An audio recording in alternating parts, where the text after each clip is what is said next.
do. So people Awesome. should start coming in. Okay.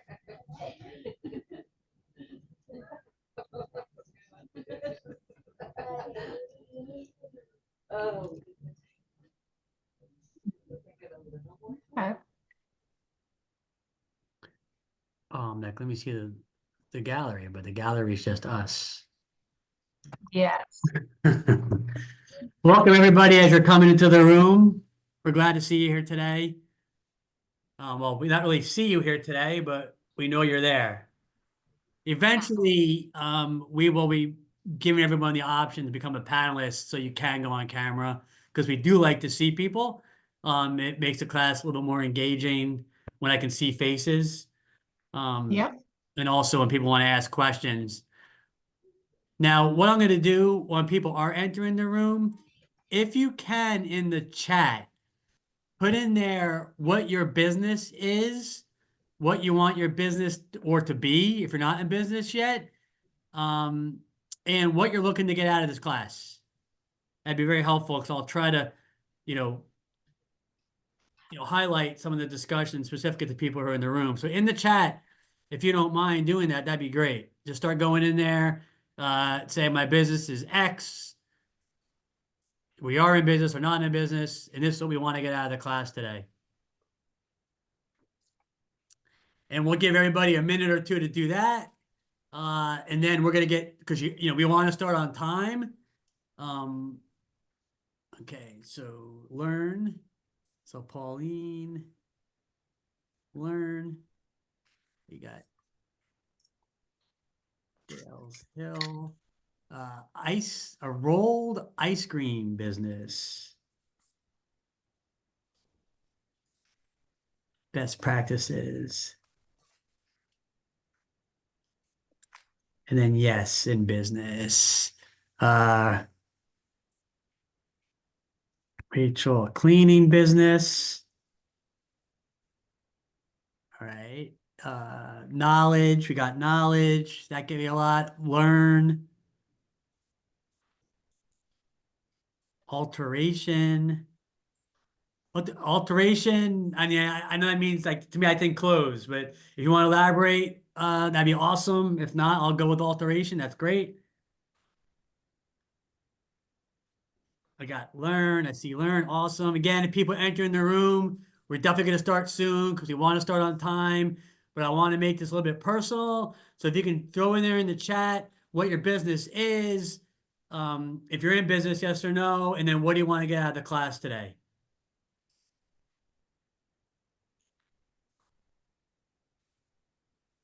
CNC and laser equipment. And that's Great. a new one.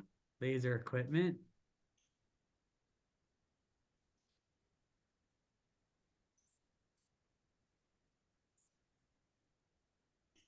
Taylor, okay. All right, one or two more people want to jump in there, show what you're doing, so I can get this class rocking and rolling. We got marketing, digital, awesome. Motorcycle parts. Great. I got some interesting. Oh, everything's interesting. This is also I seems so new. I never saw laser before and never saw motorcycle parts.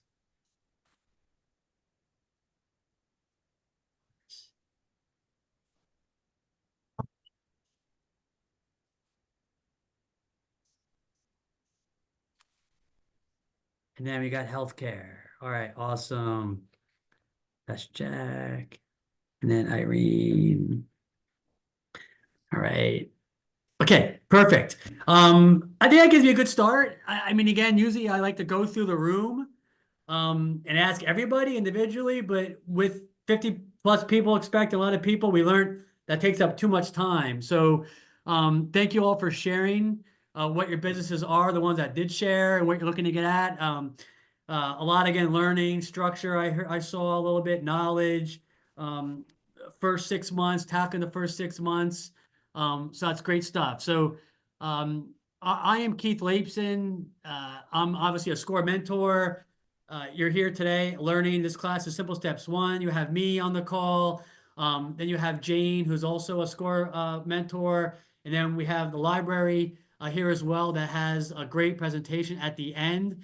For all you who don't know, SCORE is a nationwide nonprofit that mentors people that are either starting businesses, that are thinking of starting a business, and then there are people who are already in business and just want some additional guidance and mentorship. And again, like I said, SCORE is nationwide. These classes are North Carolina based wide. So they used to be local to the Charlotte, but with Zoom now, they've expanded it. So we might have people here that are throughout the state of North Carolina. In a little bit, I'll show you all different branches in North Carolina. And so we'll encourage everybody to get a mentor and to stay engaged with SCORE. So if you're not in Charlotte, there is other locations, and you'll probably learn of these classes from your location. So I am one of the SCORE mentors. My name is Keith. My background, real quick, and I tell people this because it gives you my background. I am a financial advisor. I am not here at all to get clients. It is frowned upon. And if you ask me, I will say no. Okay. I give you that as my background, as I am a fee-based financial advisor. I've been doing it over 25 years. And I actually, a lot of my clients, I help with business planning, business structure, tax planning, cash flow planning, all kinds of stuff that are things that you all are dealing with. In addition, I started at a big firm many, many years ago. I went independent. I had a partner for 10 years. That partnership ended up going south. I formed an S Corp. I've had employees. So I have real life experience, again, growing a business, growing a practice, hiring, firing employees, having partnerships, not having a partnership, being a sole proprietor, forming an S Corp, operating as an S Corp. So a lot of the stuff that you all are going through as well, I've experienced it. So that's my background. Jane, do you want to share real quick what your background is? Absolutely. Thank you, everyone, for joining us today. And I'm really encouraged to see everyone who's here to learn, because a lot of our new clients who come to us who are just in the ideation stage and don't have a lot of experience, we ask them to come to this class to learn the basics. So you're in the right place. I'm Jane Valancourt. I've been a SCORE mentor since 2018, and have been here at the Charlotte chapter a little over a year. So I just reiterate what Keith said. If you feel like you could benefit from a mentor, just go to score.org and request a mentor. And also, we have a number of templates and articles and other information that can help you along this journey. So becoming an entrepreneur can be an overwhelming task. And just know that if you need anything, reach out to SCORE. All of our services are free, and we look forward to helping you. So with that, I'll turn it over to Keith. Excellent. And then Stephanie from the library is here, but if it's okay, Stephanie, she waved her hand and she can introduce herself when she does her presentation at the end. Yep. Now also you'll see you're being invited to be a panelist. That just allows you to go on camera if you want, and ask a question verbally if you want. Okay. I also like to see faces. So if you go on camera, that'd be great. And then if you have a question, just raise your hand with the raise hand tab, and then I'll just ask you, and you can jump in at any time during this meeting. I love taking questions. Or you can put your question in the chat, and then Jane will let me know there's a question there, or she'll try to answer it in the chat as well. All right. So awesome. So let me get started. Let me share my screen here. Oh, where was it? Where's the Zoom share screen?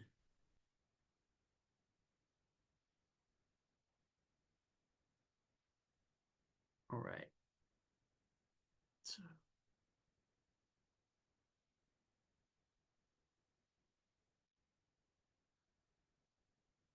and it's getting okay. Awesome. So here you are. You're in Simple Steps 1, which we all know. We've already said that. It's the basics of starting a business. You have lots of sponsors. A lot of people think we are part of the SBA. We are not, but the SBA is one of a big funder and sponsor of SCORE. And so I know our offices are at the SBA offices. The SBA refers a lot of people to us, and there's a very good partnership with SCORE. and the SBA. But we also want to thank another main sponsor, which is Truist Bank, as well. Jay talked about SCORE a little bit, or I did as well. Yes, SCORE has a lot of other resources. So right here on the bottom, obviously you'll see, here's a great website. On that, you'll see a lot of templates, and as well, there's a calendar of workshops. So in addition to Simple Steps 1, this workshop that you're in, SCORE does offer other workshops as well that you might want to participate in. So use that as a resource. And then also definitely, if you haven't, get yourself a mentor. There's at least 50 plus active mentors in Charlotte alone. People like myself and Jane that will work with you on a one-on-one to do all the stuff that we're talking about today. All right. So I want to encourage that.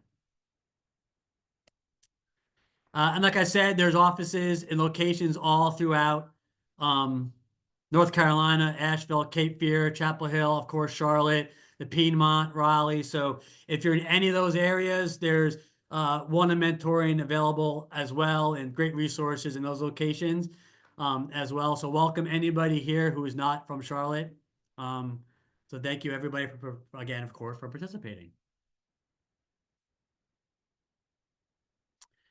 So what are we doing today, right? So we are doing Simple Steps 1,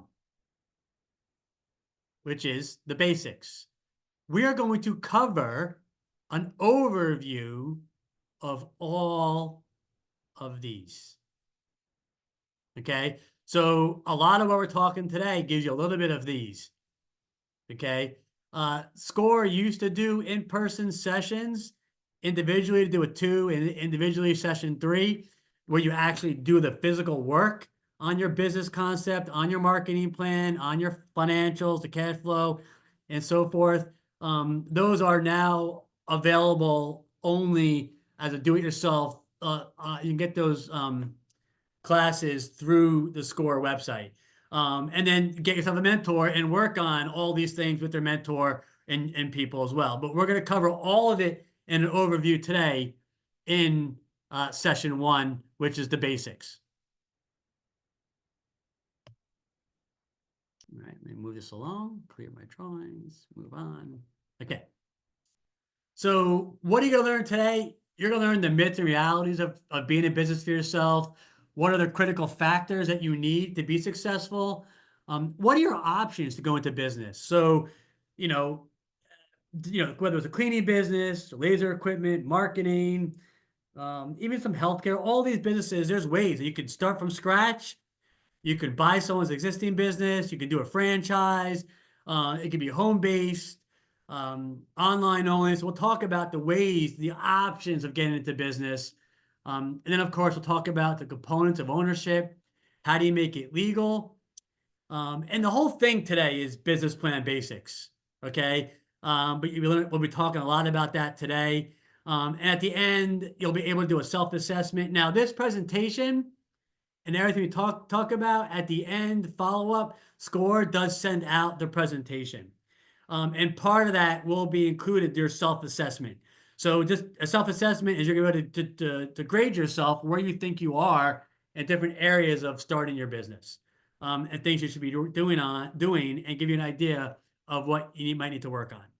And then, of course, we'll talk about next steps as well. So what is myth number 1? Myth number 1 is that as a business owner or entrepreneur, you won't have to work hard, or you won't have to put in long hours. I mean, I guess some people do think that, but that is not true. Especially in the beginning, you will be working a lot of long hours and putting in a lot of work, and nothing comes easy, I guess. And maybe over time, if you do it correctly, you can build a business where then you can maybe work less and work less hours. But in the beginning, you will not be. Another myth is that your product is unique and that there's no competition. I'm sure everybody in here, I'm going to the laser equipment is unique only from my perspective because I don't see it very often. And so that might be unique in itself. but maybe within that world, you might not be as unique as you think you are, right? But at the end of the day, um, the point is we think everything we do is unique, but at the end of the day, there's always competition.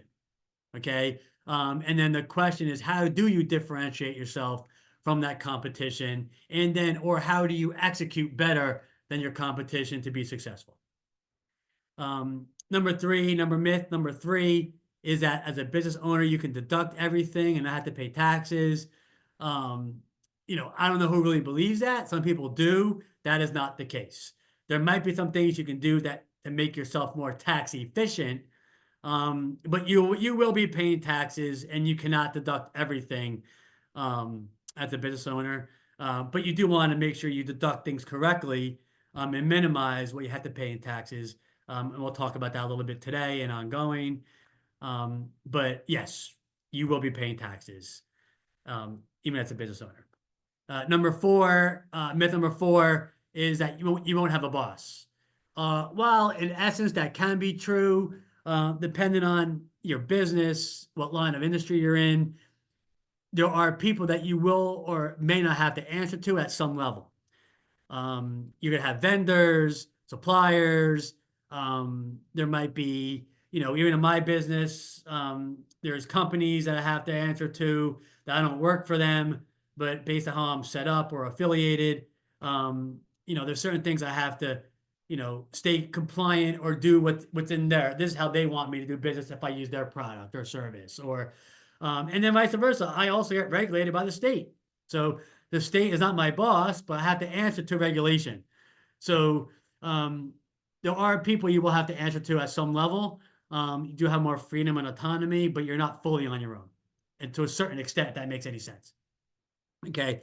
And then number five, come to what number four, what I just said, is that you can do whatever you want as a business owner. No, that's not really true. Some of us have regulations we have to comply to. Some have vendors we have to comply to, or services we have to be compliant with, customers that you have to do certain things for. You have more freedom and flexibility, but you can't always do everything that you always want. Okay, there's always going to be some limitation or structure that you're going to find yourself in that might limit to a certain extent how you want to do business. Now, I like to equate things to other of my clients or myself. As a business owner, though, you do have flexibility, right? So I used to be affiliated. When me and my partner went independent, we had an affiliation that we liked, but over time, that affiliation became a little bit restrictive on some things, other things that I wanted to do. So I had to give up that affiliation and I went even more independent. So, again, there's certain things that will restrict how you want to do things based on your setup. If that I'm repeating myself, but those are some myths to kind of, put some things a little bit in perspective for you. All right. So this stuff you already know, the success or failure rate of people starting business. That's why this stuff is important. Most people actually stay in business after 2 years. It's after 5 years that half of people fail out of business. It used to be after 2 years. To give an example, which I actually know someone that made it past 2 years. And she just told me she's almost made a little past 5 years, but she is closing down her practice. I was having a hard time getting patients, a hard time hiring. And the main thing I think her biggest struggle is that she was at a network in the insurance world, and that made it difficult for her. But that being said, I know things that she did in her first 2 years that she wasn't continuing to do in the next 2 years. She stopped doing the cash flow planning, stopped doing the cash flow work. Not sure how much she was still going out there trying to work with doctors to get referrals. But you can't always stop doing the work, or else the point is you're going to end up in this 5-year failure number. Okay. So what does it take to be successful? I would think if you didn't have these things or didn't think you had these things, you wouldn't be here. You also want to be honest with yourself. So some of it is, do you have experience in your field or the education in your field?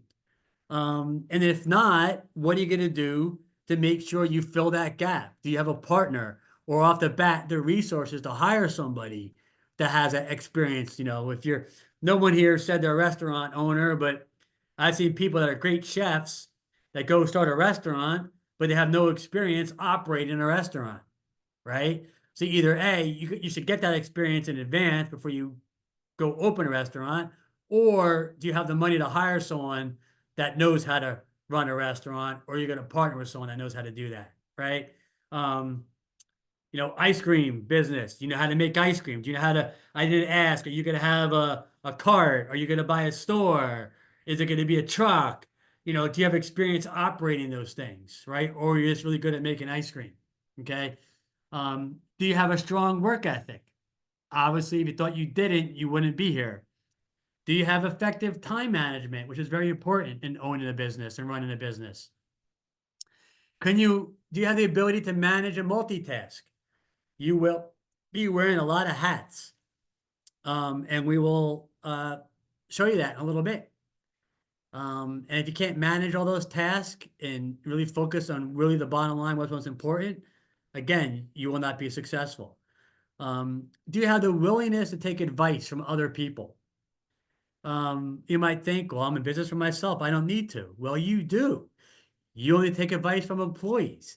You only need to take advice from customers or clients, vendors, people who might be above you in some form or another, right? You definitely have to be willing to do that. I will tell you, my practice personally and other people I see, they continually grow by asking. I tell my clients after all my meetings and new clients, let me know when I'm doing well, let me know what's not working, and let me know what we're not doing that you think might add to who we are. And everything I've done has come from a lot of that. Um, and it takes time to build, but always be open and willing to take advice and help from others. Being out in peer groups, surrounding yourself with other business owners, all kinds of stuff. That's a really important one. And then do you have the adequate capital if you need it up front to start or ongoing to operate? Okay, and we'll talk about that in a little bit. All right. Any questions so far? If so, again, just shoot them in the chat or raise your hand or just shout out if you accepted to be on the panel. You can just shout out. I don't mind being interrupted. Say, hey, Keith, this is me over here. I got a question for you. Just shout it out. All right. So, so now we get down to kind of operations here a little bit. And this is part of, remember I told you in the beginning, we're in session one and then there's all the other sessions. This is the financial session, okay? So this is really important. So are you looking at your financials? Do you know what your startup and your ongoing costs are, okay? And then how are you going to fund that, all right? I'm a spreadsheet guy, so stuff like I like to kind of show people examples. This is how and Score has a template on their website, right? But stuff like this, have you written down? This was a person that does lashes and waxing, right? Have you written down your revenue sources, right? And what you expect to earn. And then have you written down all your expenses and what you expect them to be. Okay. And then, ultimately, what your, I don't know why that wasn't in here. What's your estimated profit? Right. And then again, if you want to produce that revenue up top, we started breaking out her cost per services and then how many per week does she need to see in the revenue to produce it all. So again, this is cash flow work, cash flow planning, figuring out what you need up front and then ongoing, and then you work with someone to track this stuff on an ongoing basis, right? That's what we expect. What's the actual? And then if that's the starting balance in the checking account, what do you expect your balance to be? Okay, that's cash flow work. So to get back to this part, right, you need to start writing this stuff down. right? Your upfront and your ongoing cost. Piece of paper on a spreadsheet. And I will tell you this, when you write it all down, you definitely miss something, right? That's okay because you haven't written anything down, you missed them all. Write them down, and people will look at that stuff and say, hey, wait a minute, you forgot, what about liability insurance? Or are you going to use a client relationship management software? Or what about, this, or what about that? Oh yeah, I forgot about that. And then you add all in. So that's number one to start, is start doing your cash flow work. And these are all the items you need to start thinking about. All right. I see I got a question. Jane, you get to jump in. The question in the chat is for me. I definitely will. All right. Thank you. All right. And if you want to ask it in the room, just let me know.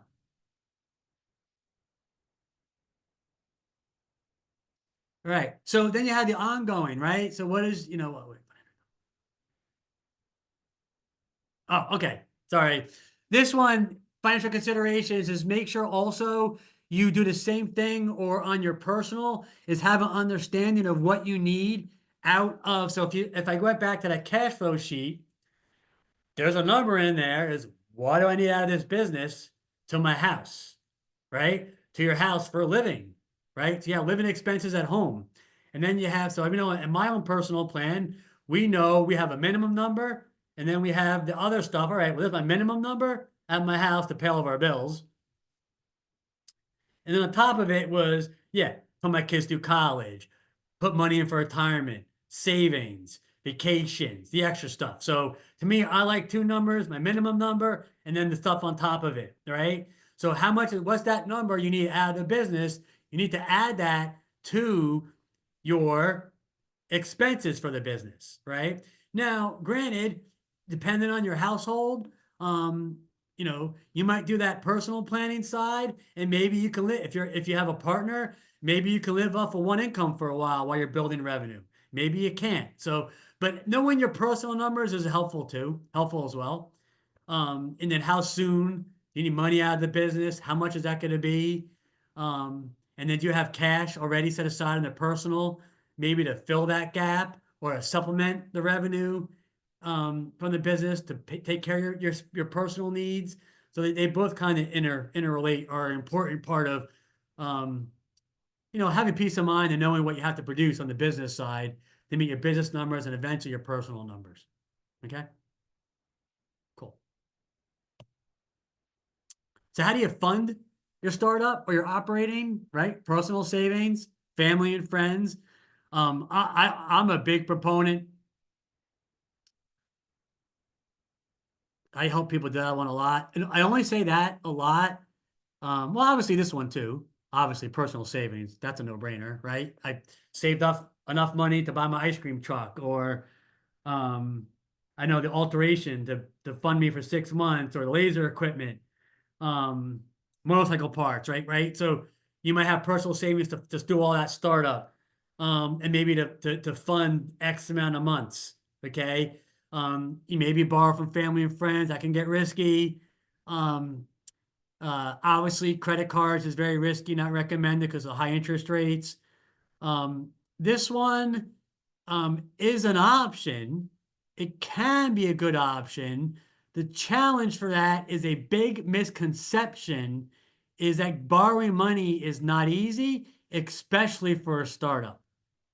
If you're a brand new startup and just starting, it's almost no one's going to lend you money. Um, they're going to want to see revenue. They're going to want to see some history that you're going to produce the income and the revenue to pay the loan. And so when you're brand new starting up, they don't see that. And so it's very difficult, if not impossible, or very hard to get a loan. I even seen people in business for 1 year have a hard time getting a business loan. They want to usually see 2 years of operations, um, and seeing that revenue. So that's why I kind of come to obviously the personal savings, and then the revenue, is dependent on the business. You can show people how you can take monthly profit and use that to kind of grow the business or fund it ongoing. But that kind of stuff that you'll work with your mentor or your other business coaches or yourself. But that's how you fund your startups. and unexpected and ongoing stuff. Okay. Cool. Any questions on that? All right, let me clear that and move to the next page. And I'm going to peek at my stopwatch because I feel like I'm doing it again. I'm talking a mile an hour, and I'm going to give the library person a whole hour to speak, which she would love an hour to speak, but you don't need to hear me speak 100 miles an hour. All right, cool. 30 minutes in. Perfect. All right, so what are your options? Your options are now starting a business. I said it. Whoa.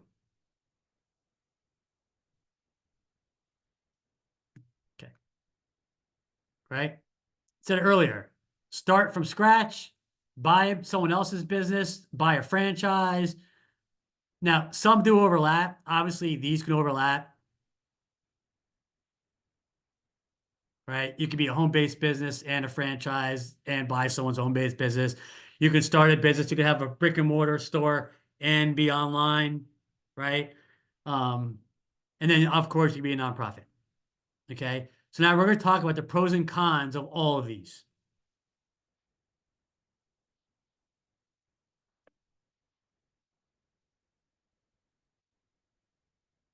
So if you start from scratch, it's your baby. You are not hampered by anybody else. You create the logo, you pick the location, you design the website, you do the marketing, you do it, it's yours from ground up. It's yours. You know, that's very exciting and very alluring. Okay. Um, you can explore new markets, go any direction you want. One of the biggest disadvantages, one of the disadvantages of that, and a big one, is you've got no customers. You got no base, right? You are starting from scratch, right? Um,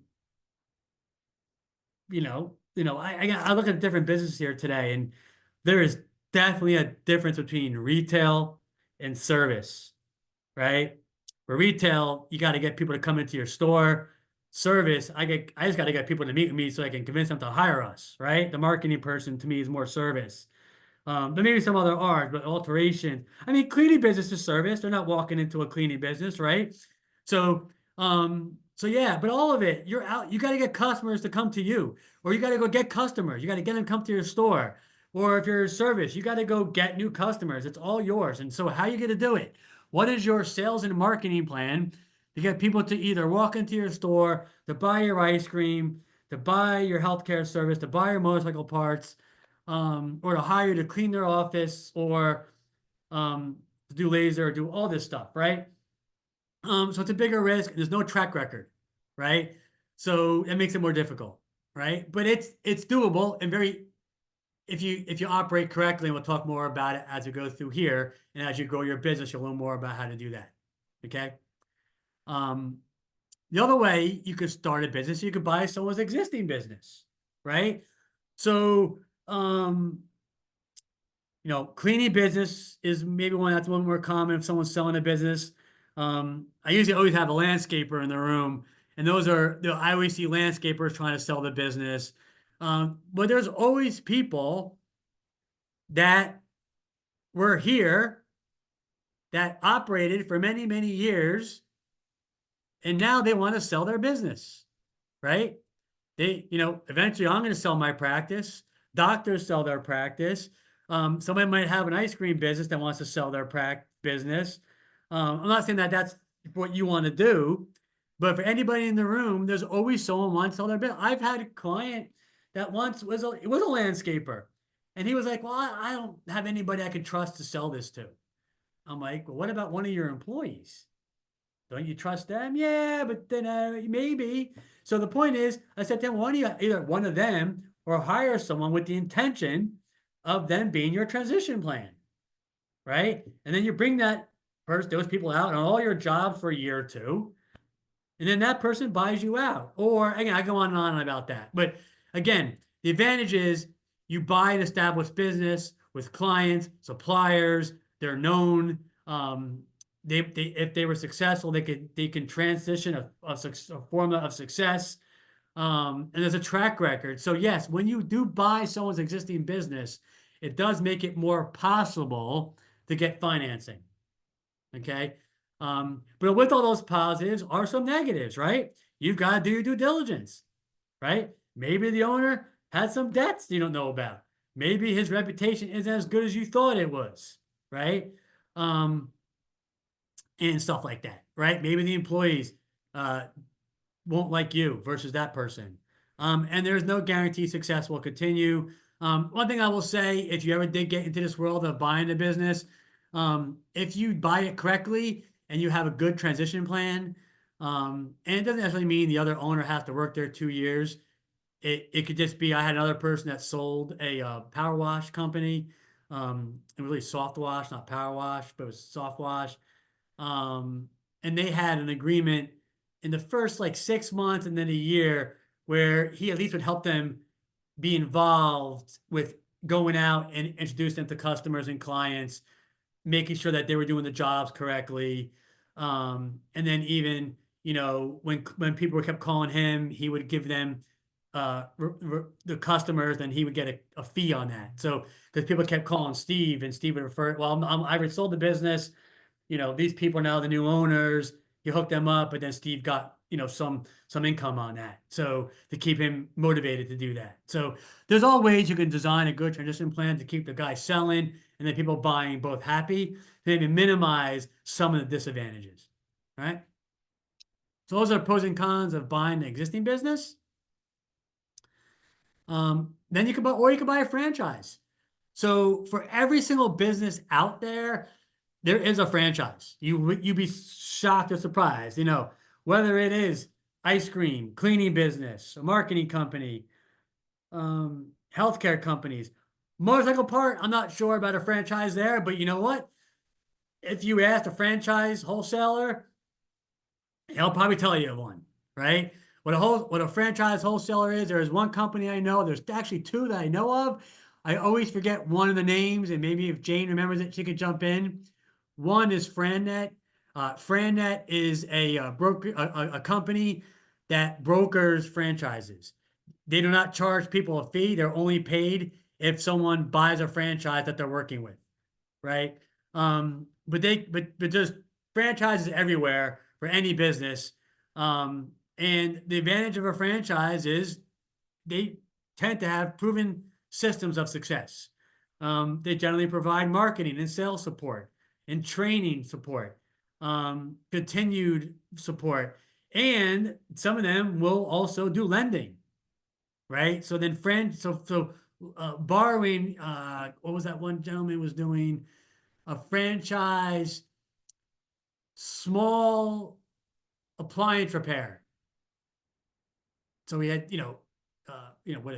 washer and dryers, small appliance repairs. He wanted more trucks, was having a hard time with financing at the banks. Um, but the franchisee had a lending program where he's able to buy another van because he wanted more trucks. He was profitable, but to really get more profitable, he wanted at least more trucks. But he was able to finance it through another van through his franchise. So that's an advantage. Disadvantage is, based on the franchise, you do pay, all of them, you are going to pay ongoing fees. Some of them do limit your territory, um, or have, restrictions on, or limits on how you can market or sell. What was this? Wasn't a client. I know someone had like a smoothie company, a franchise, but she wasn't allowed to offer coupons because the franchise felt it cheapened the product, and she had a hard time with that. Um, she kind of did it on the down low on the side, kind of, but she couldn't really market her coupon. Anyway, I go on a tangent, but the point is, there's disadvantage. They might limit what you can do, right? And if there's a franchise has a problem, you can have a problem. But that's another effective way people do get into business for themselves is to consider a franchise. Okay. Home-based businesses. So this is where I think they kind of tie into. Yeah, I could tie into a franchise or buying someone's business or starting from scratch, right? Okay, you can do it from home, or you can be online, right? So we'll talk about them both, right? So a home-based business, it's great because it's convenient. It's your house. less overhead, you're not paying rent or mortgage. Um, Obviously flexible schedule, that could be an advantage. Um, Tax advantage, um, be careful. I caution that one. When they have it in there, uh, you can't write with these pens very well, right? This is where you want to work with your bookkeeper, your accountant, do that correctly. If you don't do it correctly, you can get you can get hurt by, there's rules around being able to deduct your home space for business. And so you want to follow those rules and be correct, or you put a spotlight on yourself and you can expose yourself to an audit. So, but that's an advantage if you do it correctly. Um, and obviously you can hire and work anywhere in the world. Disadvantage, that's a big one. Be very careful with the zoning restrictions, and deed, whether it's the county, state, or your HOA, your homeowners association. I always give an example of back in landscaping companies in my neighborhood. He was running it out of his house. It was obvious as day. Got a letter from the HOA, and now he had to move all of his equipment and trucks and rent at a storage facility. Okay, so just be aware of that. You get isolation from others, and then obviously difficulty financing, and also uh, family distractions. Um, I could tell you, I work from home a lot and from my office a lot, and a lot of this and distractions just mentally. Sometimes I feel more effective at home, and sometimes I'm like, I got to get out of here. I got to go to the office. So, I mean, it's pros and cons, right?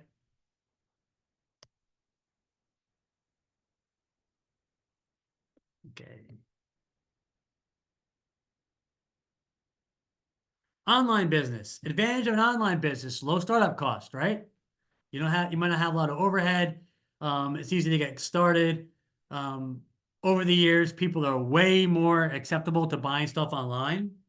So it's not as difficult at all as it was in the beginning. You can sell anywhere.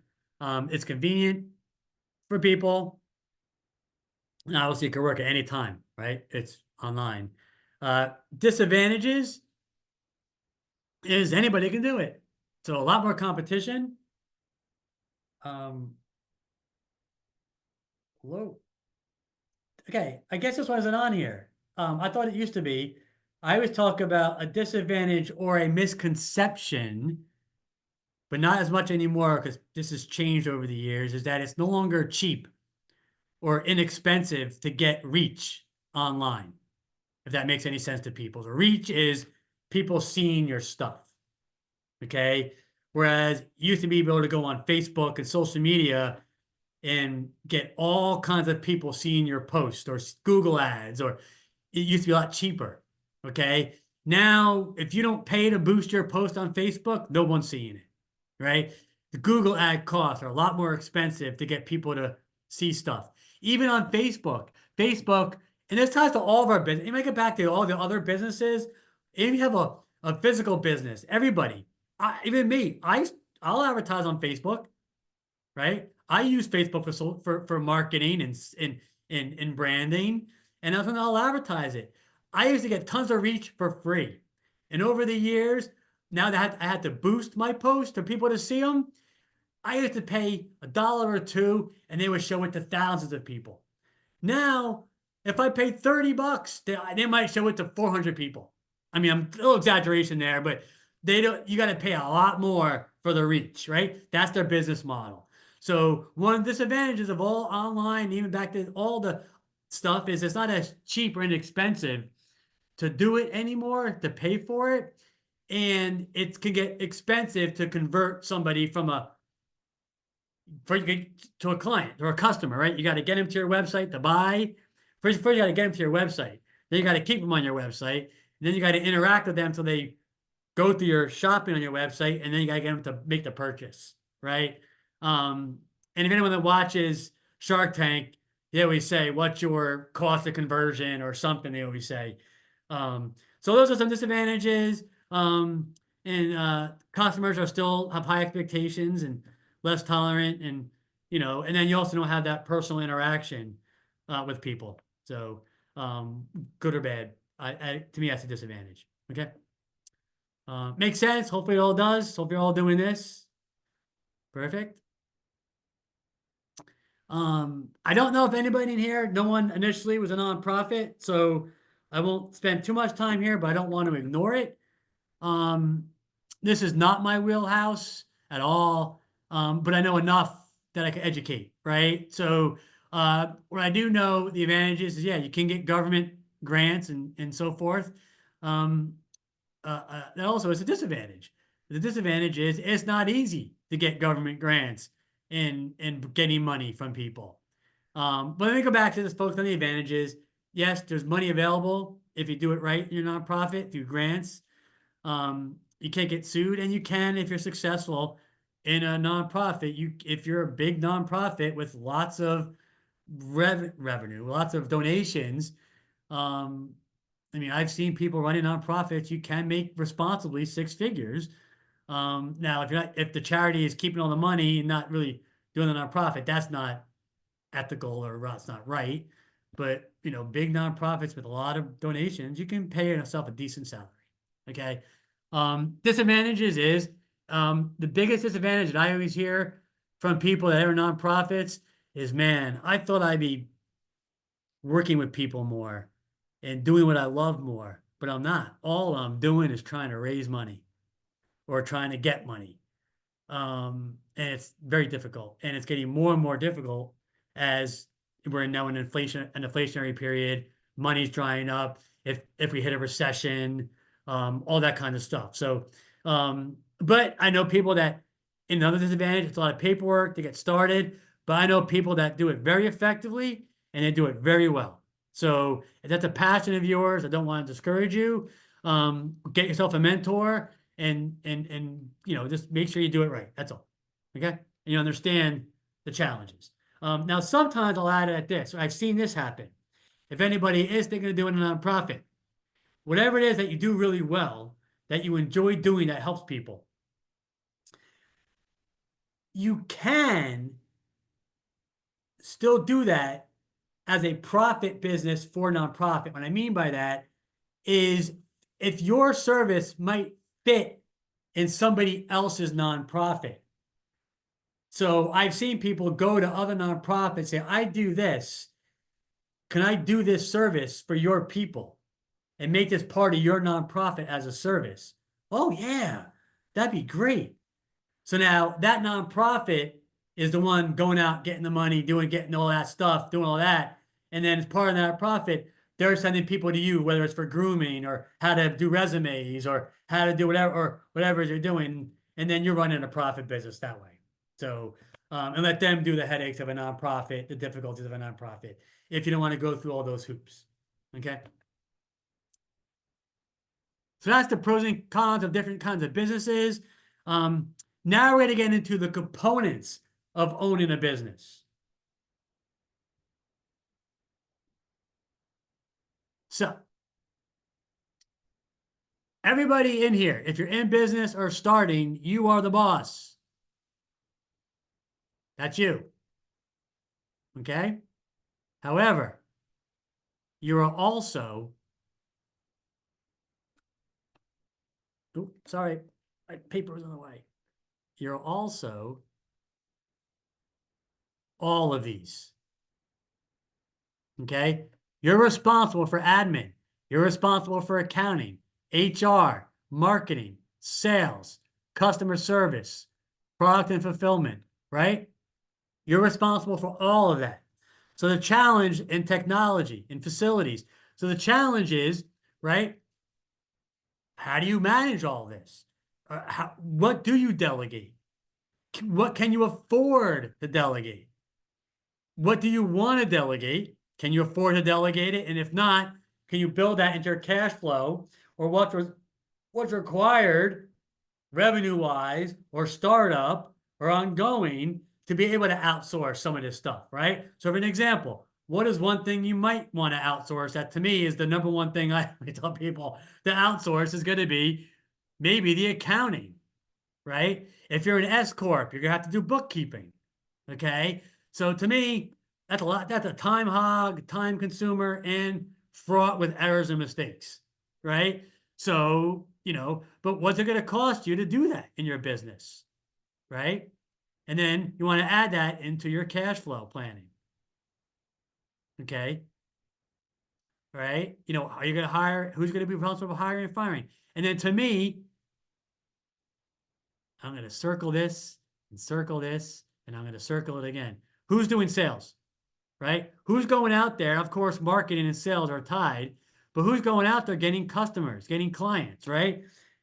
For me, our sales goal, you might think, yes, I want to get a new client in my practice, but our sales thing is how many appointments are you getting a week with new potential customers, right? How many networking events did you go to? But it's all designed for getting people to hire us or buy from us, right? At the end of the day, this is your number one job. Now, I know some people maybe argue me a little bit. I've had someone say, well, Keith, they need the business plan. They need the detail. They need even the cash flow plan. That's, yeah, I get it. End of the day, though, if you went out tomorrow and had $500,000 in sales and didn't have anything else done, right, you're going to probably be okay. Now, granted, you want to get your cash flow work done. My point is sales, sales, sales, sales, sales. Revenue is going to be the driver of everything. Okay. So you want to make sure that you know how you're going to do that effectively. And then again, back to the cash flow planning, how many customers do you need?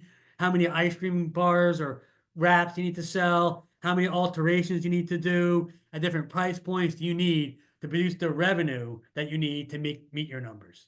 Okay. Make sense? Any questions here? This is where I wish you all on camera. When I say, is this good? You all go like this, where I can't see the glazed look. So hopefully there's no glazed looks and you're following along. Perfect. All right.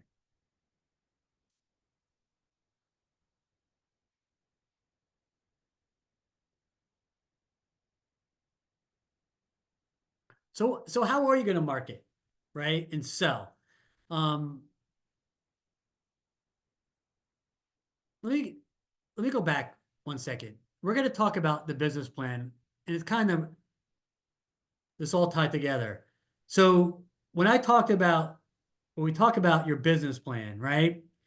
And I got in the beginning, I said, which is 101, and we cover all these topics, right? This is kind of this is when we get to how do you build your business plan, this is what we're talking about, right? You do not have to write a book. Someone like me, the more writing, the less I'm going to read it, the less I'm going to absorb, the less I'm going to see. Okay. So just start writing down. I said at the beginning, what's your cash flow plan? Right? Do a spreadsheet. We'll start writing it down. Here's what I need to earn. This is what I'm going to earn. And now we're talking about sales and marketing. Just write it down. It doesn't have to be of 20,000 paragraphs. I also like bullet points. I think big paragraphs are hard to read, right? So what is your marketing plan and what is your plan to sell, right? So I plan on doing X, social media, Facebook, Instagram, TikTok. I mean, I'm just throwing out, Square, you know, um, some people I've seen done really well, Etsy. Like I don't know all your businesses, but here's my sales channels. Here's how I'm gonna market. I'm gonna do, social media advertising, right? I'm gonna do email marketing. Here's how I'm gonna get a list of people to email market to. Social media. I know in our company we do education events, just like Scores doing education events. So start writing it down. What's your strategy? And then what is your process to do all that? And then when you're doing all those activities, what is your process to capture and yes, monitor the activity, right? So for an example, like for us, when I do Facebook advertising, people will say, well, how many sales did you get out of that? I don't measure our success based on sales from our marketing. Okay. Because this is me. Everyone's different. Because to me, I know it's all the other activities and things that happen result in me making money. So if I'm doing a Facebook ad, what we're really focused on is how many people actually seeing the ad and then clicking on the ad to go to our website. And then there, or even depending on our ad, am I getting their email? Right? So, and then when I get the email, now they're going into our email marketing.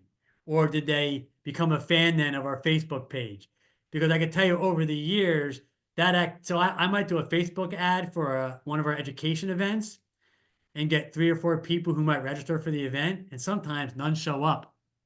Now, other people show up from our other activities, but from the Facebook ads, they might not. Some people might say, oh, that was a failure, and they'll never do it again. To us, that was a success. Why? Because now I got 4 more people in our email system, and some of them became our fans. And over the years, we've had other events or other activities where those people have responded and maybe come to an event, and then became a client. Yet that Facebook ad might have been 3 or 4 years ago, right? So yeah, it might take me 3 or 4 years to get sales from that. So I measure sales differently, and I measure success differently on our marketing. Okay, even with our email marketing, we kind of measure more of a success about we look at our open rate, right, or how many registrations do we get. So anyway, you all will figure out yourself what your points you want to measure. But start writing down how you're going to sell your product and market your business. Okay. And let people like me and others review it, your mentors. Okay. And also, I talk about also with people, join peer groups, right? Which are also going to be part of your marketing, right? So a peer group might be, are there industries like in healthcare? I'll go, is there a doctor association? Is there a hospital association? I know with my power wash guy, he was in a home builder association and also in a property manager association. And he went to their monthly meetings, not to sell, but to be an active, engaged participant. And over the time, those people got to like and trust him. And again, when they did the building power wash, they hired him. Or so again, join associations, join peer groups. But a lot of the stuff I'm talking about today, I am still in peer groups where I'm in networking groups and peer groups where I meet with a peer group that are twice a month where there's other business owners and we talk about marketing, sales, business planning. We talk about our businesses in addition to giving referrals to each other. So anyway, I jump around a little bit here, but this is all part of your business plan. Write down the cash flow, then write down your marketing plan and the stuff that we just talked about. I mean, just right here, what I just said. All right. And part of that is going to be your branding, right? So you want to have it all kind of coordinated, use your same logo, the same messages, the same approach in all different areas, which it becomes part of your branding. Okay. And you want to, create something that identifies who you are, what your product is, what separates you, why people want to hire, or at least come and have an initial meeting with you to see if you're someone to consider. All right. So back to sales, as I talk about, it's all connected. How are you going to connect with people? How are you going to reach out? What is your system of, follow-up, right? If we meet with someone or we have someone engaged with us, they get an awareness guide. And after the awareness guide, they get an email and then they get invited to come to a class. So and then we follow up with them. So what is your way to kind of professionally reach out to people who are in your system, where you're not always just selling, but you're, creating something where it's part of branding and sales, but how are you connecting and following up with people? How are you finding your prospects? What are you doing to present to them, both on one-on-ones and through your marketing and sales? How are you going to propose to them that they'll hire you? What's your engagement look like? And then how are you going to process these people through your sales product when they buy from you, okay, or hire you. I know in our service business, we have engagement paperwork. In a retail business, you might have just you use how you're going to process that order and how you're tracking your sales to follow up those people. Hey, you bought from me last year. Here's a coupon, right? I go again, jump around. My my power washing guy, compared to me tracking all this stuff, knowing your customers, having software or systems to track this stuff, I can meet with one person that the two people do the same exact thing. And one person I can say, all right, now show me all the people that hire you to, you know, do dry cleaning last year. And this person, this one will say, I don't have that. This person will say, I do have that. Well, the person that doesn't have that, they're already behind the eight ball. The person that does have that, they might say, all right, well, what are you doing now to market to them? Do you send them coupons? Do you say, hey, or the power washing guy, hey, last year around this time, we power washed your house. Here's if you want it power washed again. The person who isn't tracking that stuff has no one to follow up with, right? Doesn't know their client, doesn't know their database. Okay. Um, so just again, I'm being a dead horse here. Just write down your process, learn your process, talk to other people, see what works for them, track it, and don't give up your efforts. If you meet someone that might be a good customer or client, we have a client relationship management software. They go in there, they get into our email system. We invite them to events, um, and other stuff, and then we can run a list and see who all those people are, just like that. Okay. All right. So do you have the skills now? Again, now I'm coming to overlapping. Do you have the skills to do all the areas of your business? If you don't, how are you going to address that skill? Are you going to improve on that skill yourself? Um, the biggest one I see is sales. I see people that are weak. I had a client recently, and it was hard for me to say it, but eventually she said it. I said, what do you find is your weak spot? And she goes, sales. And I'm like, yeah, I was going to say that, but I was waiting to say it. But she had very good at everything else. But and a lot of it is I call it wimp junction. She just was afraid to go out and talk to people, afraid to go out and network. The bottom line is like, do you know your product? Yeah. Do you know it well? Oh yeah. Well, then can you talk to people about it? Oh yeah. I'm like, well, that's all you're doing. Just go out and talk to people about your product and service. But I know it's not that easy. I've always been in sales. I know we all get nervous. But what are you going to do? And so now she's working on her sales skills. So what are you doing to improve the areas in your business or your areas in running a business that you might not be best on? And then are you going to outsource that, or are you going to just learn how to be better at it yourself? Okay. Or maybe both. Okay. But identify those areas and just be aware that they exist and improve on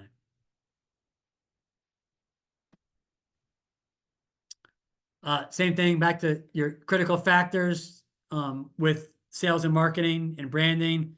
Obviously, if you have a niche, that is awesome. You do want to know what your competition is doing. Obviously, being good at distribution is important, and merchandising. Um, all important stuff. What I would say is, again, we all have competition. Some of us do have a niche in a target market. But the bottom line is this: it does come back down to who implements the best, right? Who does all the things that we're talking about today better than the next person. Um, and it's usually it's usually the people who don't do those activities that end up failing out of the business, right? So, but understand but figure out what your niche is. Who your target market is if you have a target market.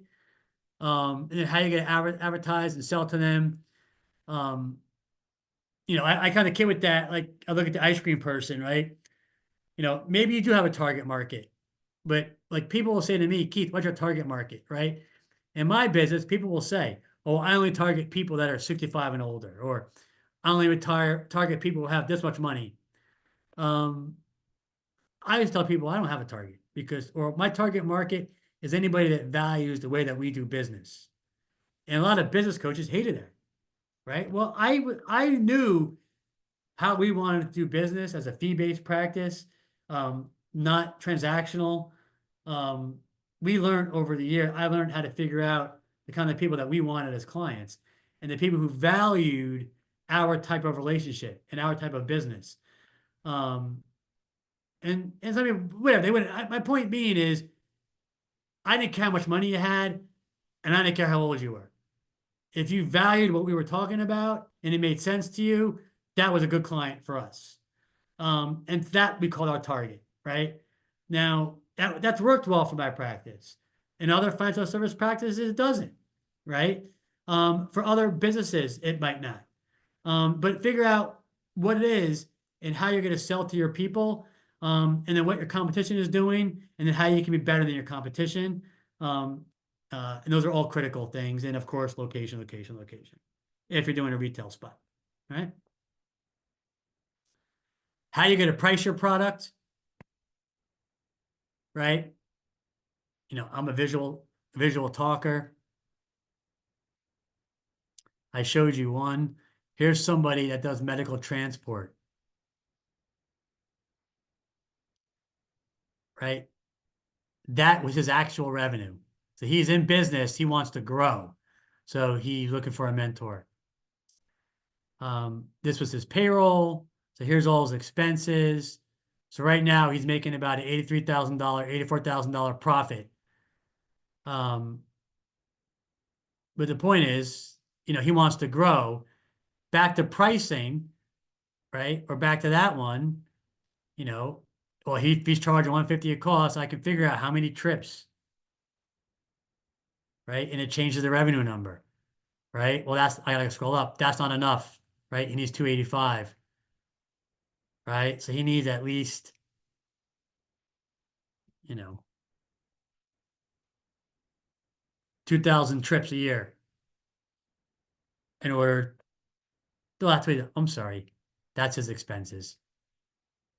So he needed about 1,500 to break even.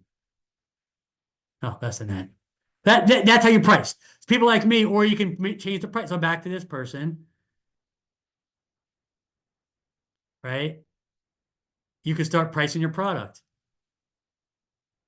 right? We knew her revenue, and now it's like, well, if I have different amounts of customers, different price points, right? You can kind of see where you end up. So again, you got to figure out what your price points are. I have had people again. Yeah, you don't want to be the cheapest or the most expensive, but sometimes based on your financials, you can figure out a price point that works for you. All right.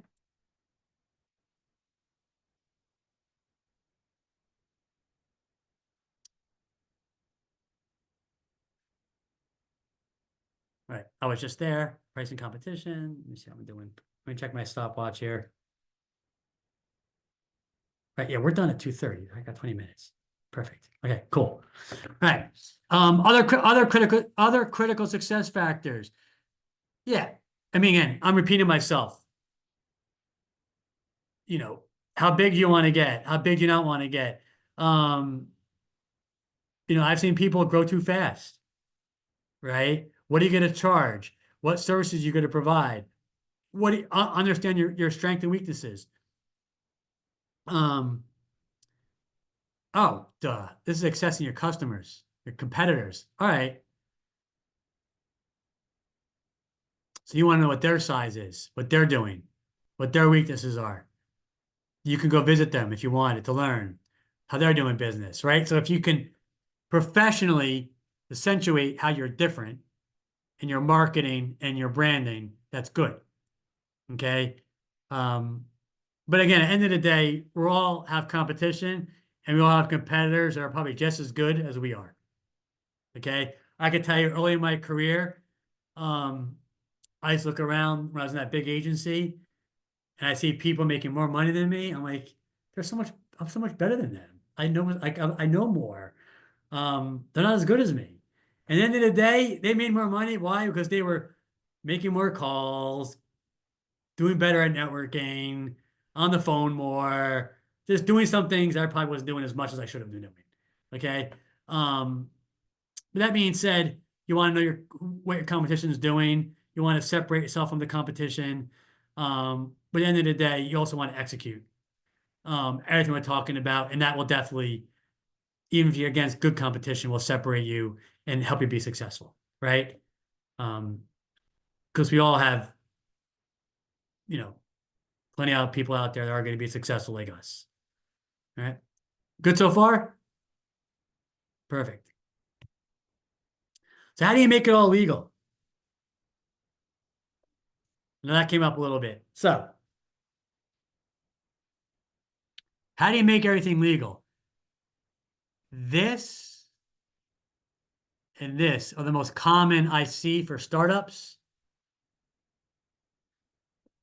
I rarely see these.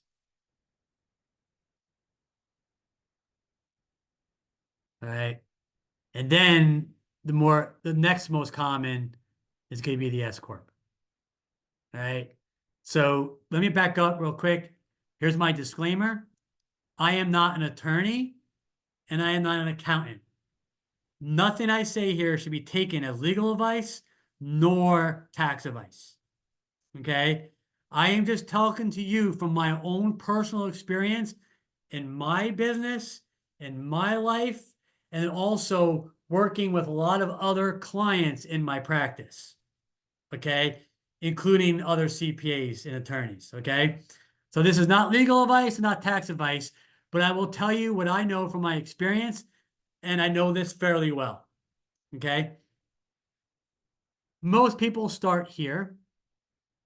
You're going to, the main difference between a sole proprietor and an LLC is liability protection. All right. So if you have a house, 401, a lot of money in a 401k or in investments, or a lot of things that you don't want to lose if you get sued, that's where most people go from a sole to an LLC. Okay. Because then the only thing exposed to lawsuit is going to be your business assets. All right. So that's that part. Now, when you do an LLC, you want to make sure you keep everything separate from your personal. So if you have one account and both personal and business money is going in and out of it, then you lose your liability protection. So once you're an LLC, you want to get your own business account, your own business credit card, and have all the business money flow in and out of that. Now, if you have to use personal money, that's okay. You just move the personal money to your LLC, and then you bookkeep it as a loan. But just be very careful. That's where the bookkeepers and the accountants come into play. But keeping you going back to business structure, you definitely want to go from a sole to an LLC if liability protection is important to you. And for most people, it is. And that's where most people I see do start here or there. Now, when you're here or here, making at least, I will be fair to my accountants and say 80 grand in profit.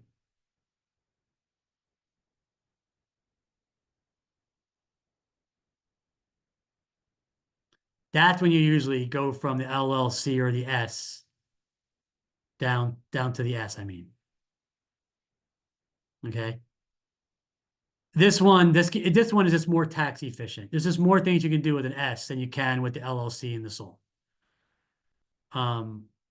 These two kind of work the same way tax-wise. It's just the difference is the liability, mostly protection, and a couple other little things. But you'll go to the S when you're making at least 80 grand of profit. I've seen people go to S when they're making less profit, and I'm a proponent of that, but that's a numbers game. Okay. That's my crash course here. Partnership stuff. I've seen partnerships under an LLC. Again, then I've seen LLCs. There's different LLCs for medical versus engineers. So that's where, again, you kind of want to work with your attorneys, or just do your research if you do one of those. Make sure you do it correctly, or which one fits your business. Okay. Any questions here? I usually get a lot. Jane, any questions on this one? I'm just checking, other than reminding everyone that they will get the slides in the recording. I don't see any additional questions. Okay, awesome. Thank you. Surprising. I always get one. All right, here we go. Jack. Go ahead, Jack.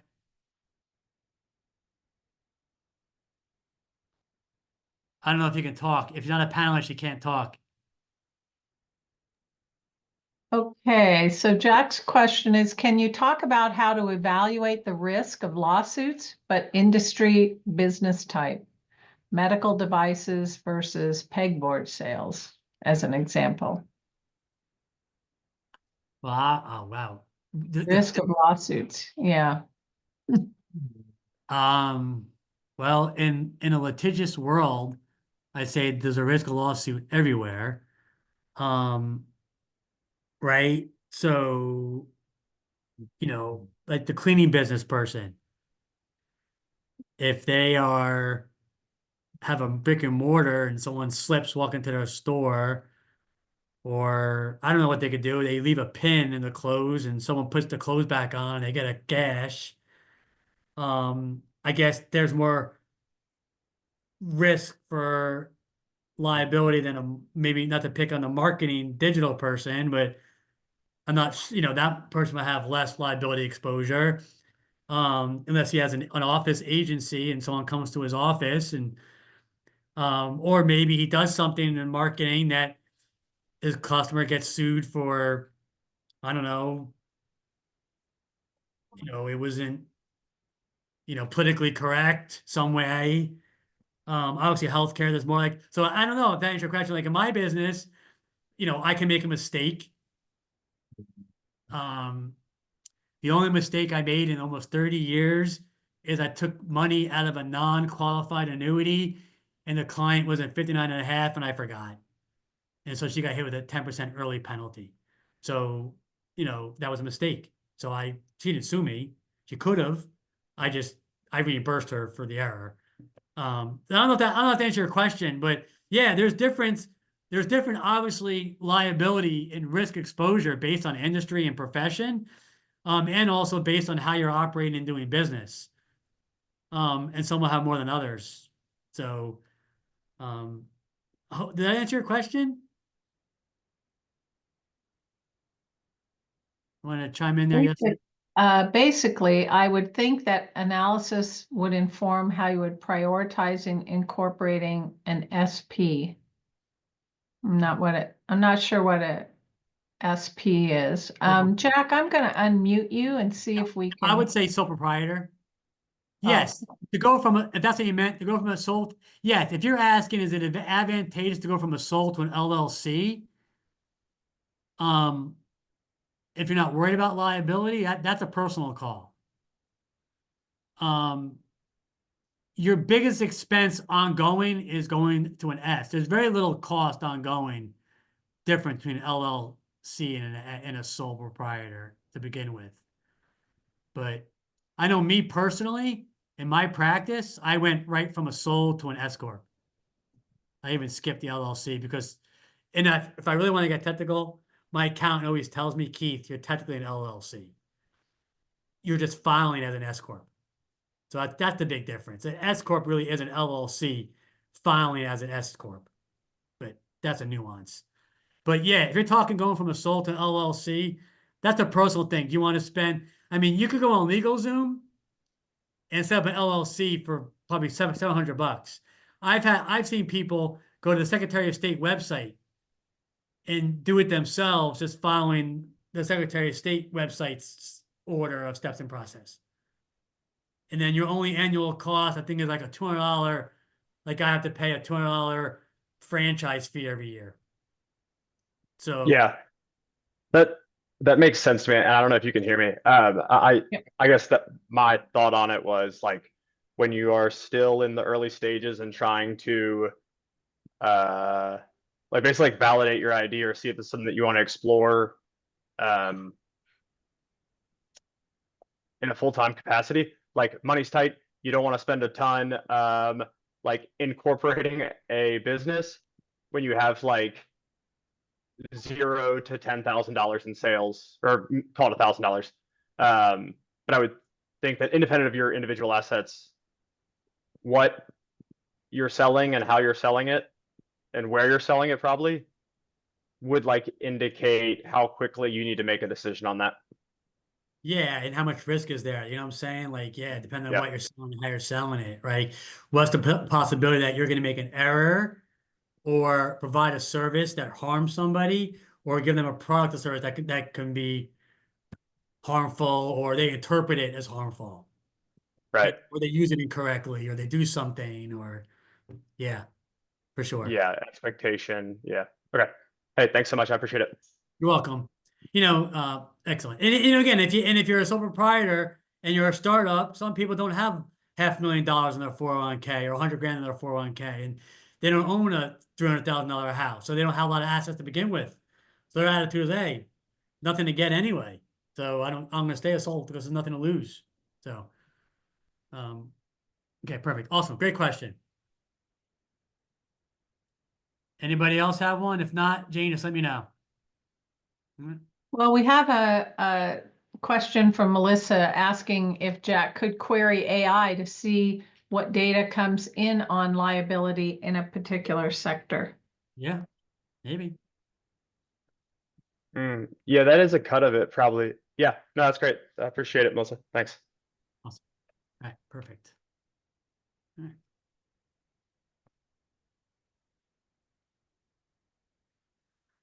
Sorry. All right, here we go. Keep it simple. Solar partnership, and then if liability has any concern, LLC or S. You get your best taxation benefit in the S, 100%. But there are a little bit more you can do in LLC than the sole. But I just beat that one. I beat this one I kind of covered it all, so I'm going to move on. We're good with that. Obviously, you want to make sure you comply now as I move on to structure and being compliant. You just want to make sure you comply with all government licenses and approvals. Know your industry. Obviously, my healthcare person might have a lot. Like the marketing, the motorcycle parts, cleaning business, I'm not sure about. Ice cream business. I know you might have sales tax comes into play. So how do you comply with collecting and paying sales tax? Maybe laser equipment person does. I don't know. If you're hired, you got to comply with labor laws. And then you want to make sure you do your IRS stuff correctly, which also will fall into play whether or not you're a sole LLC or an S corp. Okay. Just make sure you follow everything, both federally, state, industry. Because even like I know like mine, I have industry stuff I got to comply to. My healthcare person might. I'm not sure about the other people in the room. And then, other stuff like that. So just make sure you comply with all that stuff. And then taxes as well. All right. Oh, yeah. HOA is the other one. We said that earlier. This is government, but don't forget the HOA still has its own rules. So also, when you are, this part ties into cash flow a little bit also. When you are starting a business or in business, there are also some insurance considerations you got to start thinking about. Things like, do you own property? So like for me, I own my office, so I have to have property insurance on my office space. But my cleaning people, you might have, or even like, I have a client, he's an eye doctor, so his insurance, he has a lot of inventory in that place, right? So he has to have, he has insurance to cover he rents the space, but he has insurance. And what if the building happens? He has to replace all the samples and all the stuff in there. So there's property insurance. We talk about liability insurance. So again, in my industry, it's called errors and omissions. I have errors and omissions, but if you have any peer groups and you're like the healthcare person or the laser person or the cleaning business, even the retail business. When I say peer groups, you have peers of unlike businesses, or also peers of like businesses. So I have a peer group.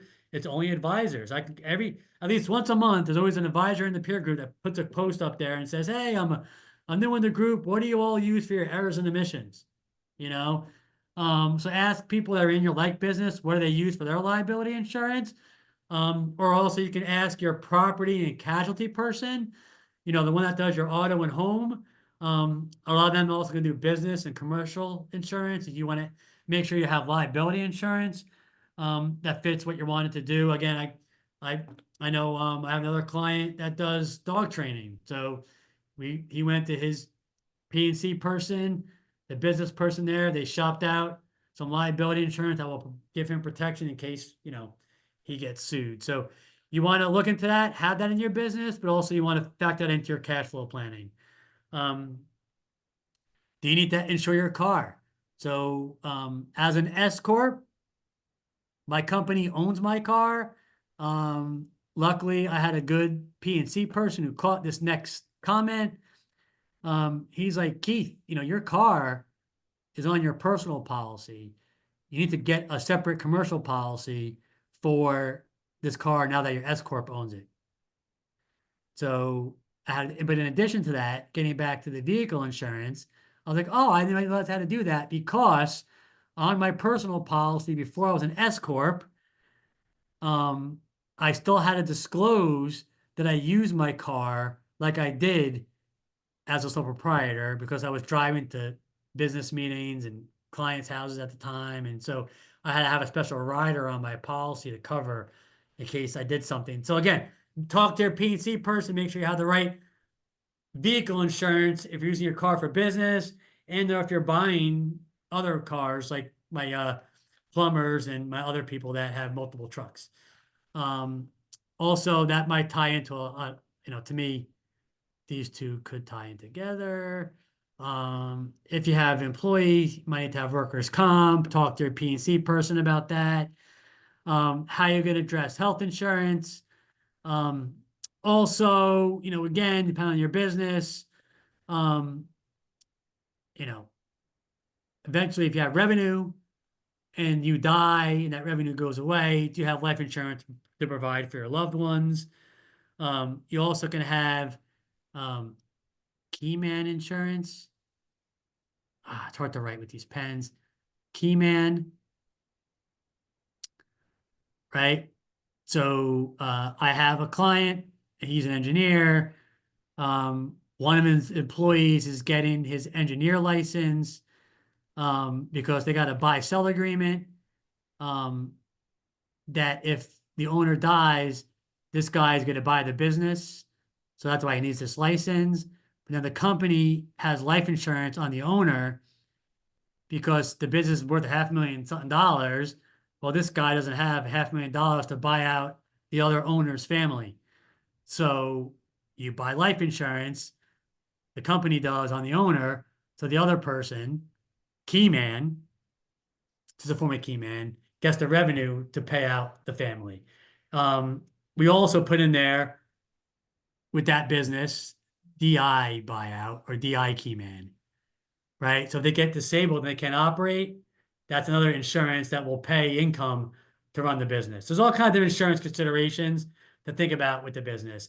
My eye doctor also has business interruption that if any business owner gets disabled, after a period of time, they get money infused into the business to buy the other person out, right? In addition, during that period of time, they get money infused into the business to cover overhead because if one doctor's out, they're like, Keith, we lose a lot of revenue if just one of us isn't practicing. So they need to continue the revenue. So there's all kinds of stuff to think about. Hopefully I gave you a couple to think about.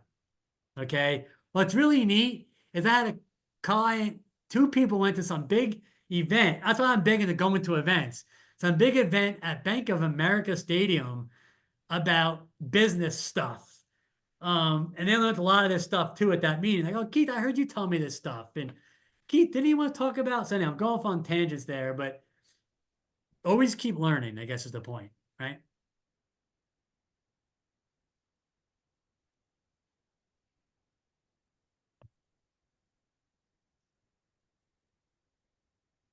All right, so business plan basics, which you've been hearing me talk about the whole time, right? Start writing on a piece of paper. Please don't write a book. To me, short, sweet, and simple, right? Write down who you are, what your business is, what you're about, what you're trying to do. And then write down your, easy, simple form, bullet form, how you get to sell and market. What are your financials? That's your business plan. Okay. Start doing that. And again, I just kind of talked about it here. You'll get the summary. You'll get this template, but write down what you're trying to do, your financials, and then the supporting data I just said, which is how you're going to sell, how you're going to market, all this stuff we're talking about. All right. You want to build your team. Don't wait until you need it, but find yourself a good banker, good attorneys, good CPAs, good bookkeepers, good insurance agent, and get yourself a mentor. All right. Just like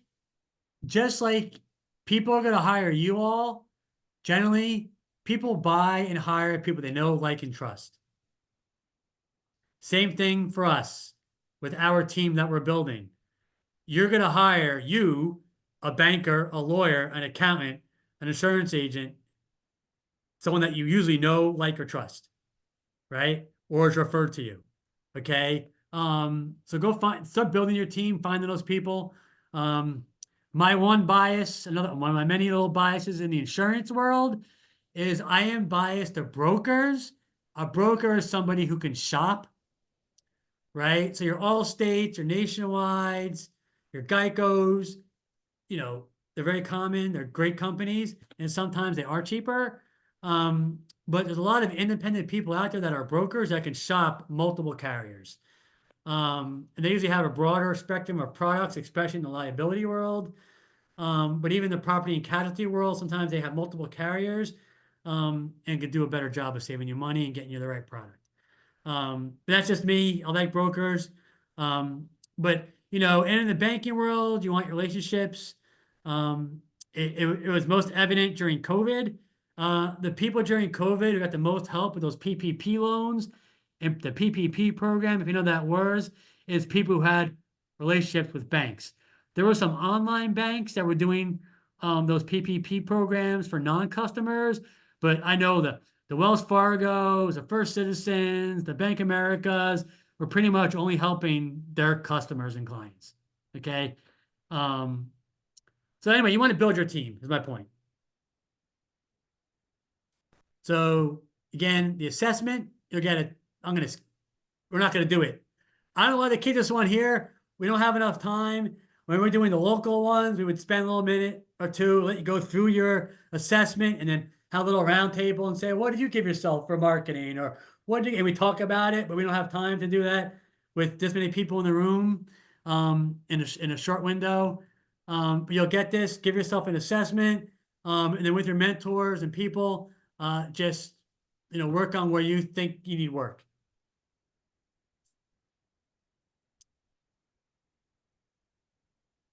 Yeah, now what? Just keep doing the work, add a mentor, do workshops, all this fun stuff.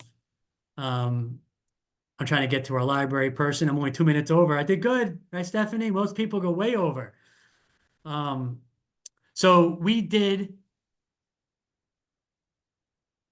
this today, which covered a little bit of all this. Like I told you, there are presentations on the SCORE website, classes like this that will help you work on these individually.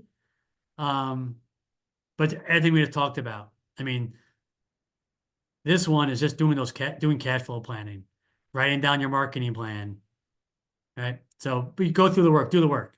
That's the point.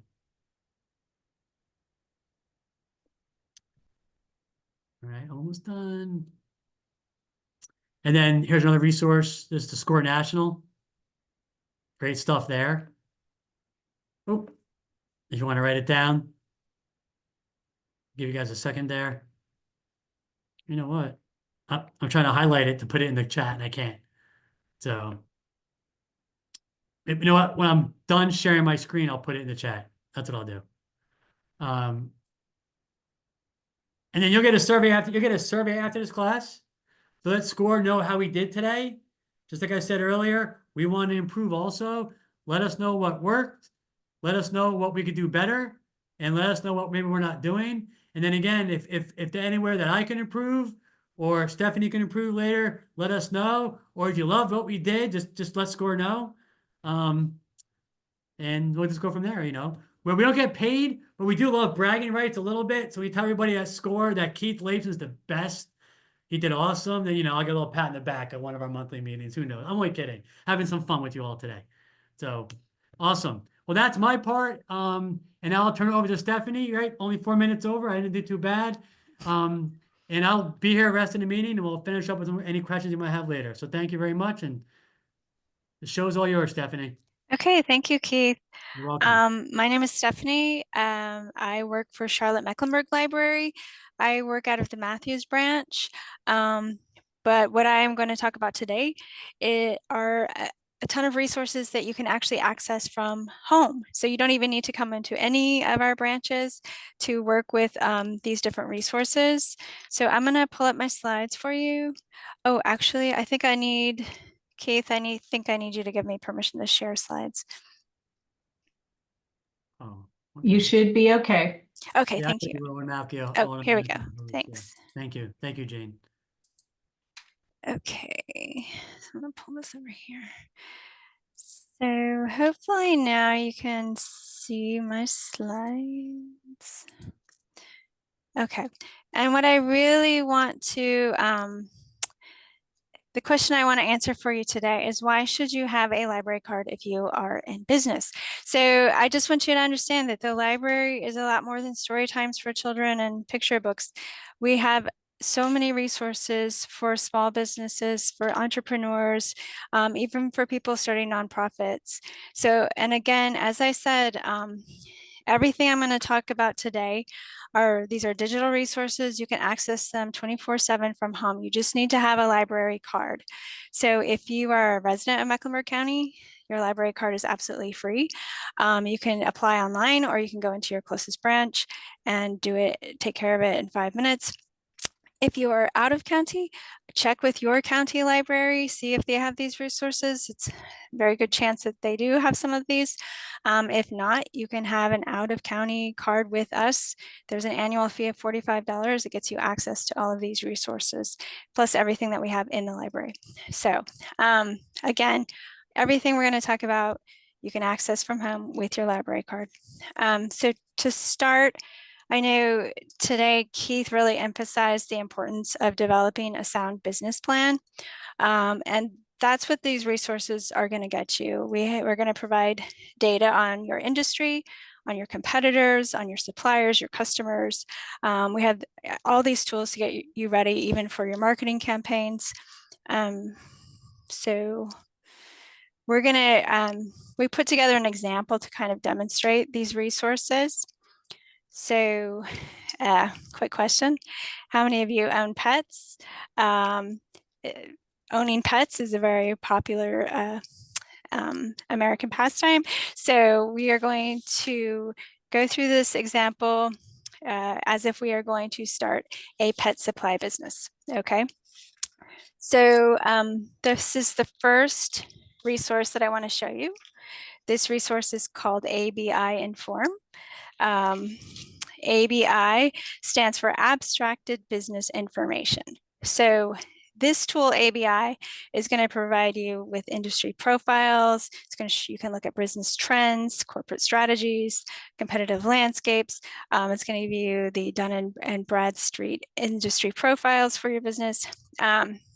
So when we search pet care services within this tool, ABI, we learned that 70% of households in the United States have at least one pet. So that might lead us to conclude that, opening a pet supply business is kind of a viable option for us. Okay, so again, a good place to start, ABI Inform. This next tool that I want to move on to is such a great resource. And it's incredibly expensive to subscribe to this on your own. So you get free access to Data Axle with your library card. So when you start with ABI, get an overview of your industry. The next step really is to start looking at the local landscape. With our example, we're sort of looking at more of a brick and mortar business, but even if that's not what you're doing, if you're working with a digital business, still good to know what the landscape looks like for your industry. So with Data Axle, and this was formerly known as Reference USA, if anybody's familiar with that name, Reference USA, it's now called Data Axle, and this is going to be a great tool for assessing your competition. So what you can do is search companies by, you can search by the standard industrial classification code if you know your SIC codes. If not, no worries, you can search by keyword. You can also search by geography. So what we did here was did a search of pet supply businesses within Mecklenburg County. Okay, so from Data Axle, we've learned that there are already 269 businesses in Mecklenburg County that are selling pet supplies. So good to know how much competition you're dealing with. Okay, we're still in Data Axle here. And you see, I can look at a map of those 269 competitors that I have. And this can be really useful for looking at, well, especially if you're going brick and mortar with your business, looking for those areas where it's maybe, you know, not quite so dense with your competition.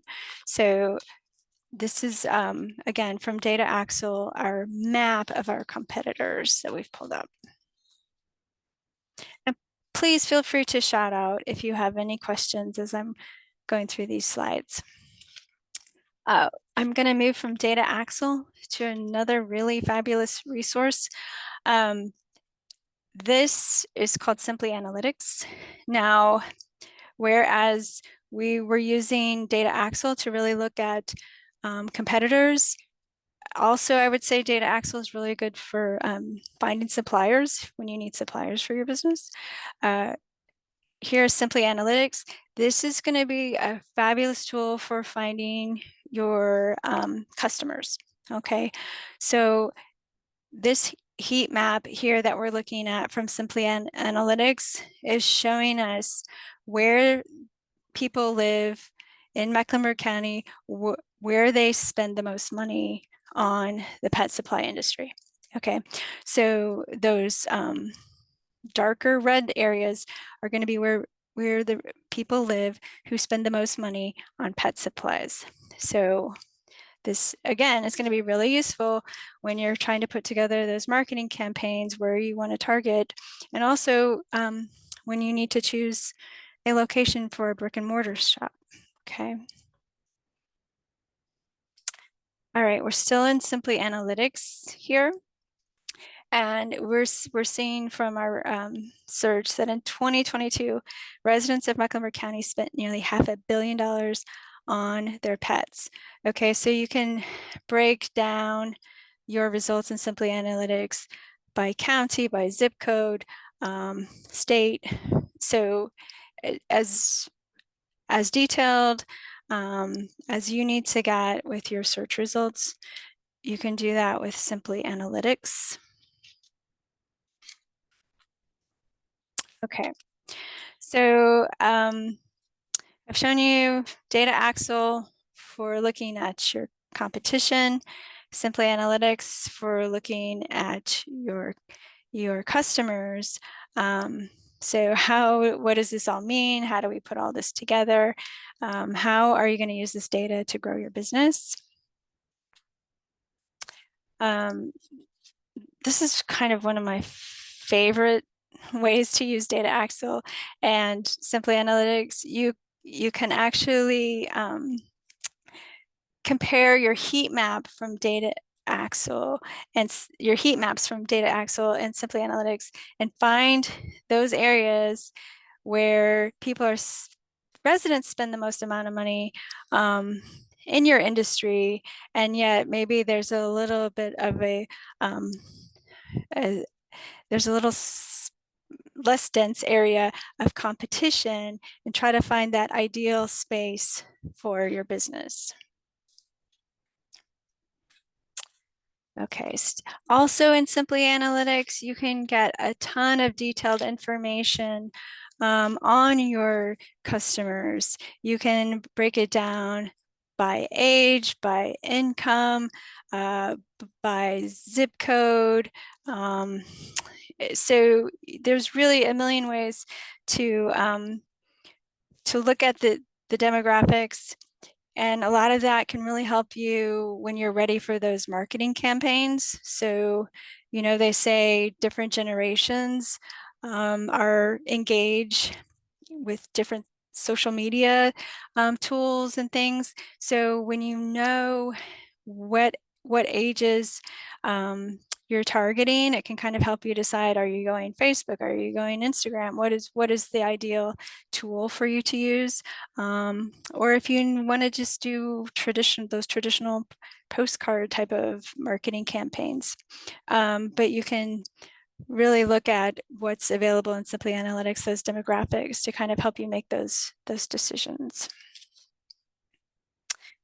Okay. Okay, and so you've found your audience, you've found your competition.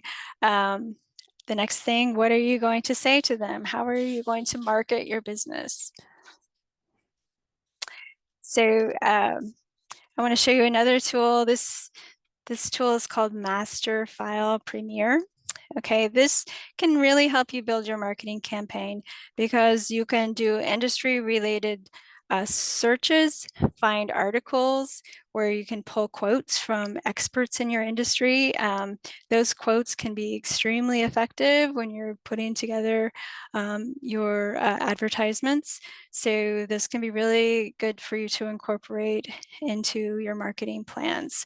So again, for finding those industry experts and what they have to say about your product, your industry, I would go to Master File Premier. And it's just important to keep up with your local business news and know what's going on and what the trends are locally. So we have free access to the Charlotte Observer, free access to Charlotte Business Journal. So keep that in mind. We have some really great learning tools too. You know, Keith mentioned that you have to wear many hats when you are a small business owner. So maybe your strengths are in marketing and sales and you're not so familiar with what some of the accounting practices are, things like that. We have some great tools where you can take online courses, self-paced, and really become an expert in fields that maybe you don't feel like you know enough about. LinkedIn Learning is a great tool for a lot of technical skills. If you need to become a Microsoft Excel expert to be able to keep your books better, you can learn marketing, you can learn web development, all kinds of public speaking, I mean, all kinds of things. LinkedIn Learning is another one of those resources that we provide for free with your library card, but is very expensive to subscribe to on your own. So this used to be called lynda.com, if anybody's familiar with Lynda, but now it's owned by LinkedIn Learning. And again, you can take quick tutorials. There are videos that are 15, 20 minutes long to kind of familiarize yourself with different fields, but also you can take extensive multi-hour courses and get certified in different softwares or different technologies. So check out LinkedIn Learning for those areas where you're maybe not feeling like you know everything you should know for your business. Another great tool here is Universal Class. I would say it's a little less extensive with the learning options, but still some really great courses. And again, these are self-paced, so you can do them in your own time. Take take as much time as you need with these, and free access with your library card. Okay. All right, and this tool is called Gale Directory Library. And Keith was mentioning the importance of peer groups and how it can be really useful to be networking, to be working with peers in your industry to kind of figure out best practices for all of the different aspects of your business. So Gale Directory Library is a really great resource for finding those professional organizations that are related to your industry. So I recommend checking this out. Sometimes you can even use it to find customers. So if you're looking for maybe those bigger customers, like a business that you can provide services to, this can be a great way to find that. But also, like I said, great for finding those peer groups that you can use as a resource, almost like a mentor with these organizations. So you'll want to check out Gale Directory Library for that. And finally, we have our online calendar. This is from our website, cmlibrary.org. You can check out our business development events that we have going on around the library. If you go to our calendar, you'll notice here in this slide that there is a filter at the left for business development. You can click there. You'll see the various SCORE programs that we're involved with, but there will also be others, programs for entrepreneurship, programs again for nonprofit businesses. A really popular one is, you'll see here, Book a Librarian. We have, you can schedule a one-on-one with our business librarian, Yolanda, and she will work through these resources with you and help you kind of find the data that you're looking for as you're developing your business, or even after your business is established. Sometimes there are things that you need to find out more about. So keep this in mind. The calendar will show you those openings for the business research one-on-ones. Okay, and finally, we have a vast collection of digital books, digital audiobooks, videos, and more that you can check out on our website. There is a service, an ebook service that we have called Libby. Within Libby, there is a great business library section. So all kinds of great information there. And then if you can, make it into one of our physical locations. We have lots of great business resources in our print collection as well. But again, Libby's ebook collection is fabulous, so I would check that out. And here is our website, cmlibrary.org. So if you need to get a library card, you can apply online. Or like I said, just go into your closest location, and you can give us a call at that number, 704-416-0101, and get help setting up a one-on-one or whatever you need. So please let me know if you have any questions about any of these resources. So we have a question from Kim asking, is everything you are showing within the Data Axle program?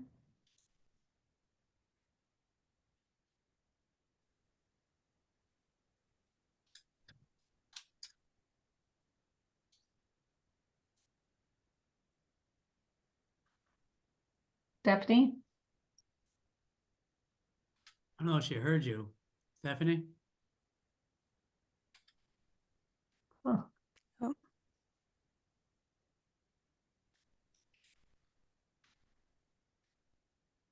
Maybe I lost. Stephanie, can you hear us? Oh, I hear you now. Sorry. Someone had a question for you. Oh, yeah. Go ahead. What was So the, go ahead. Yeah, Kim is asking, is everything you are showing within the Data Axle program? No. So I was actually working through multiple resources. Data Axle was the one where you would research your competitors. So you can search businesses by industry type and also by geographical location. And that can be as detailed as a zip code, or you can search by a county or by a state. So that was Data Axle. I was also talking about Simply Analytics, Master File, LinkedIn Learning, Gale Library. Everything I talked about will be under the in our research and learn area of our website. And within our digital resource listing, there's a filter and you can look at all of the resources for business development. Okay. I don't see any other questions in the Q&A or in the chat, but if anybody has any final questions for either Stephanie or Keith, now's the time to ask. I want to thank you both. It's great presentation and gave a lot of great information, and appreciate your time and spending all this time educating people on small business. Perfect. Awesome. Okay, well, I'll just remind you, well, here, let's see, we got one. Great information. Thank you both from Elizabeth. So thank you all for attending this afternoon. And again, if you need any help, you can reach out to the Mecklenburg Library for help from a business librarian, or you can call or go to score.org and request a mentor who can help you with your business plan or any other issues that you might have. And okay, there's one last question about finding a good small business attorney or accountant, which I think is in the chat as well. So when you work with SCORE, we can give you sort of references for different resources, lawyers, CPAs, marketing companies, and such. We would give you 3 people to choose from. So we can't give you one referral, but we can give you a number of them that you can contact and see who you might best work with.